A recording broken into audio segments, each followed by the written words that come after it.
Pakistan Peoples party اور متحدہ قومی موومنٹ نے ایک بہت خوفناک ٹرینڈ کو جنم دیا، اور وہ ٹرینڈ یہ تھا کہ اگر کسی نے ان کے نظریے یا ان کے قائد کے خلاف کوئی بات کی یا سوال کیا تو نہ صرف مرنے مارنے پہ تل جاتے تھے بلکہ سنا ہے مار دیا کرتے تھے۔ لیکن پھر بھی جب وہ ووٹ لینے کے لیے الیکشن کے وقت ووٹر کے پاس جاتے تھے تو ہاتھ جوڑ کے اور سر جھکا کے جاتے تھے، ووٹر کو عزت دیتے تھے، اس کی قدر کرتے تھے اور اس سے عاجزانہ طور پہ ووٹ مانگا کرتے تھے۔ پی ایم ایل این کبھی ہمیشہ سے یہ رواج رہا، دھرنا، ہڑتال، غنڈہ گردی، بے ایمانی جو بھی ہے، لیکن ووٹ لیتے وقت ہاتھ جوڑا، سر جھکایا اور عاجزانہ درخواست کی کہ ان کو ووٹ دیا جائے۔ لیکن پھر ایک نیا دور آیا سیاست کا، اور وہ تھا پاکستان تحریک انصاف کا جنون۔ جب ووٹ ووٹر کا حق نہ رہا، ووٹ پاکستان تحریک انصاف کا حق بن گیا، اور انہوں نے کبھی بھی ہاتھ جوڑ کے سر جھکا کے عاجزانہ ووٹ نہ مانگا بلکہ دھونس، دھمکی اور تڑی سے ووٹ مانگا، اور جس نے ان کے نظریے کے خلاف ایک لفظ بھی اٹھایا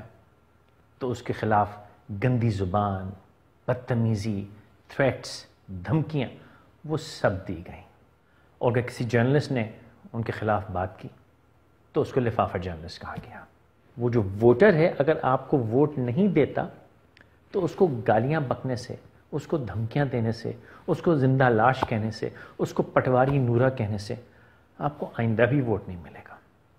جو وقت گزرنا تھا سو گزر گیا۔ پاکستان تحریک انصاف میں سمجھتا ہوں